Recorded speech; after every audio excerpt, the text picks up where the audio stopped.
Now I understand the different directions for the cake boxes. We're like, oh my God, I don't have any eggs.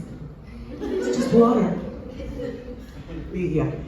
Yeah. So I think what I'm going to share a little bit is when we started organizing, app delivery workers. So WJP has always been organizing gig workers, but in the old-fashioned way, because we were organizing like day laborers, domestic workers, and usually they either have like a set workplace, or it's easier to find them, and usually most of the workers are like around our age, right? So we're not tech savvy, so we were still using Excel sheets, like, text messages, like traditional ways.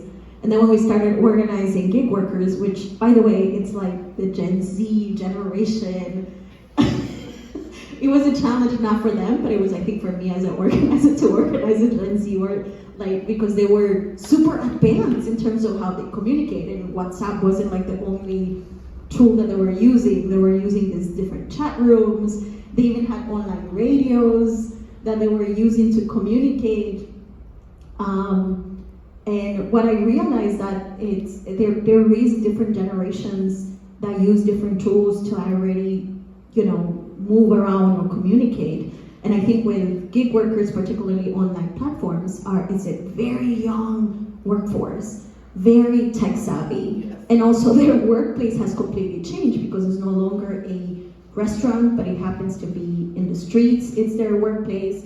So when we started organizing different tools, we the organization, had to adapt to what they were using, which is not just WhatsApp groups, different chat rooms, Facebook groups, TikTok. It's also like a good way to they spend a lot of hours making TikTok videos.